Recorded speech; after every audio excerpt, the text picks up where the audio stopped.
Help wanted at the White House. Caroline Leavitt heads for the exit. So who's next for the gig? Good morning, everybody. I'm Audie Cornish. We're going to start there with the search for a new White House press secretary. President Trump says one of his most loyal soldiers, Caroline Leavitt, is leaving to spend more time with her kids. She will remain a top advisor. But replacing her, that might be difficult. A successor would join just months before the midterms. They'd need to help Trump justify the war in Iran, defend high prices and the president's low approval ratings. And they would join in the wake of Trump's secret plane switch, for example, which saw the White House telling reporters there was no security threat, only to find out there was one. So let's talk about the main qualifications. They've got to be loyal, fluent in MAGA, and ready to dismiss reporters. Of course the president supports peaceful protests. What a stupid question. President Trump does not bluff, and he is prepared to unleash hell. Whether or not this happened, frankly, it does not really matter. It has rave reviews because the president just tells it like it is. I want to talk about those potential somebodies. Prediction markets, who of course are on everything these days, are looking at a long list. They've got Anna Kelly, just the deputy press secretary. Next person up, right? Lara Trump, the president's daughter-in-law, Fox News host. Aliana Habba, the former acting U.S. attorney for New Jersey. And then Scott Jennings, CNN political commentator. He was actually asked about it last night. Are you throwing your hat in the ring? Yeah, well, first of all, are you throwing your hat in the ring? And Will you serve, Scott? Answer the question. No, look. Answer the question. I don't know. Let me help Scott. Democrats are afraid of Scott Jennings becoming press secretary. There you go. Now you got the job. I mean, that is kind of the criteria, but what are your last thoughts on this?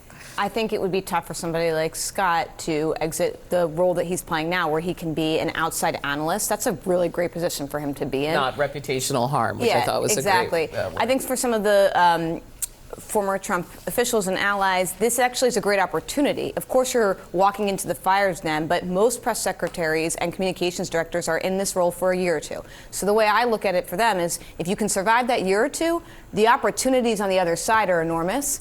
It just depends on whether or not you're going to blow it. I mean, look at Karine. I just don't think the opportunity. Yeah, I just don't think the opportunities are the same as they used to be. Look, there's a lot of people who've actually come out on the other side. And going back to Sean Spicer, he now has his own show. He's been able to create a media career out of it. Even Anthony Scaramucci, the Mooch lasted 10 days, but Mooch is still on CNBC and is all over the place. He had a company long before. I mean, the reputational damage for someone who is not a media personality before going into this is really hard. If you want to continue to work in politics, you are at the tail end of someone's administration who has a really low approval rating. I'm going to give Governor Sarah Sanders a call after this show and ask her how it worked out. She didn't become a national joke like a Sean Spicer. She didn't. Wow. Well, he's a friend of mine. Okay, you can defend him when I come back, right. But he ended up with Dancing with the Stars and not in the history book. That's a nice shirt. So I'm saying on. that. Yes. But in the meantime, you had someone like Karine Jean-Pierre, who had a very combative, rough reputation with the press. What is her legacy?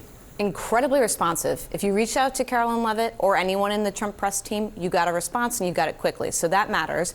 I think people understood the role that she played was to defend the president beyond educating reporters. However, I don't think most people who deal with her felt like they didn't come back with answers. If they weren't the answers you like, that's one thing, but you got responses. And then the last thing is, she's just a very eloquent speaker. Caroline Leavitt was easy to understand. She used plain, simple language that not just the press could understand, but the American people watching clips of her on Fox News could understand. So she was a very skilled communicator. She's going to be a very, very tough act to follow.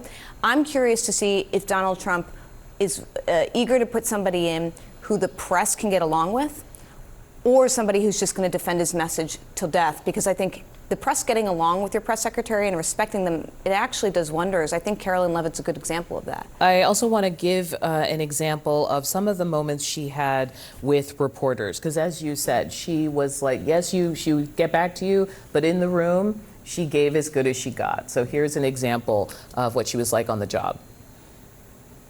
The question here is this setting a precedent that this White House will retaliate against reporters who don't use the language that you guys believe reporters should use? If we feel that there are lies being pushed by outlets in this room, we are going to hold those lies accountable.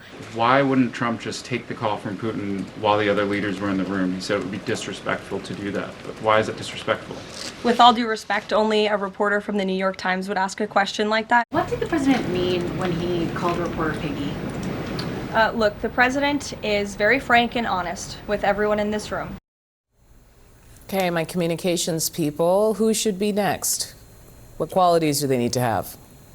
I'm actually quite curious as how long it takes them to fill this job.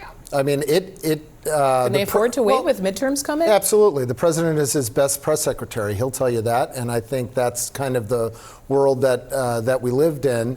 But to the point that's being made about Leavitt is she really had this dual ability to stand at the podium and give as good as she got, as you all are saying, but then doing the background work, and she came across as much better with the press and in a much better relationship than, frankly, most of the press secretaries I can think of in Trump 1.0 in terms of, being a different person when behind closed doors and upper press. So, interesting. So this is one of those places where, in weird times in Washington, we've got this code when somebody leaves under scandal. Well, they want to spend more time with family. I actually believe this explanation that she wants to spend more time with family. She's also talked publicly about Yes. it. I mean, obviously she has been pregnant in the White House. Like, people have been watching those pregnancies. And I think she talked about it with Megyn Kelly last year. I don't know if we have that. Here's an example. Is it a tough choice? Absolutely. As a mother, you want to be with your child 24/7. I would reject that you can't be a good mom and be good at your job. I think you can do both. And I think a lot of moms out there are sympathetic when you actually finally have to choose and take a break. These jobs are completely unforgiving. They are the average life of a staffer in the White House is 18 months. You spend every single waking moment thinking about work, being at work, or dealing with work. You wake up at 6 in the morning and you could have 100 emails. I can't imagine what she goes through as being a new mom, just the lack of sleep that she feels from just being a new mother. So I don't think she's actually leaving under scandal at all. And I do think part of the role of the press secretary is to actually work press behind the scenes. The podium job is sort of the secondary job. That's where you get a lot of That's recognition. why I question the Trump doing it himself part, because I actually think that would be a massive vacuum. But they also don't have to have briefings, right? We've seen different models here where I think one of the press secretaries in Trump 1.0 never had a briefing the entire time. Their job is to make sure that they are working stories, making sure reporters have the information they need. If it's true or not, that's to be debated, but that have the information. The podium job is secondary, I think, and I think it will take a long time to fill. But I think it will take a long time to fill because Trump is on his way out, and this is a reputational harm for somebody to step in unless you are a true believer. Adam, what are your thoughts on Caroline Leavitt's departure? I actually, she was very good at her job. She is very good at her job, very impressive. I think it takes a toll having to defend this president all the time. And so I have no doubt her story that, look, when you're a mom and you have kids, working in the White House is very difficult on that. So I don't think there's anything more to the story besides that. But I think it is going to be a big hit for the Trump administration. I don't know who they replace her with.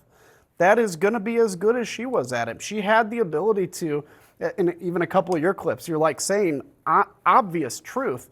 And she'll just kind of look at it like, obfuscate, that's not true. And she had a classy way to do it. So I think it's going to be a hit for the administration. I mean, this was probably the toughest role, and Trump won, I think. Obviously, we saw the cycle of people who filled this role, Charlie. But when you look at it now, 3 months ahead of the midterms, less than 3 months, Iran war, prices, all of these concerns, the president's own poll numbers are pretty bad, especially on areas where he's normally pretty strong, like the economy.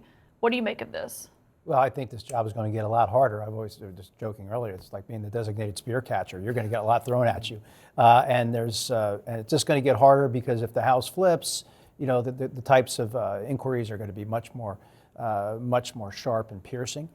So I think that it's tough, and I agree with Adam that I think that she was on message most of the time for the president, and I think that was an honest answer she gave. She wants to spend more time with her family. Can't say I blame her because it's going to become a really difficult job for the next guy. I know you probably disagree with what she says almost every day, but in terms of being effective at that job, is she one of the most effective White House press secretaries we've ever seen? Yes, absolutely. He's not going to find a better person because the fact is she came in when Trump was kind of off of a win of 2024. His approval ratings are in a disaster right now. He's not going to get somebody of her talent. The fact is she does lie every day for him, but she does it in a convincing way. And the next person is he's not going to be able to retain that kind of talent again. I think her legacy is that she did an amazing job because her job was to please one person and one person only. And his name was Donald Trump. And she understood that every single day. And she succeeded every single day. And as far as her leaving, I totally respect as a mom wanting to spend as much time with her children as possible, but I'm a little bit confused. She's married. He's basically retirement age. Why can't he help with the kids? Maybe she thinks that he's going to be in a nursing home soon or something. I'm not sure. Well, that's not. Maybe she has an older husband. But the point is, a lot of people say that as an excuse, but it seems like, I mean, when you've got two kids like that, there's a lot of work. There's a lot of work to do. Maybe she didn't like being a decoy on the Air Force One. I mean, the fact of the matter is, we have no idea why she decided to leave. Okay.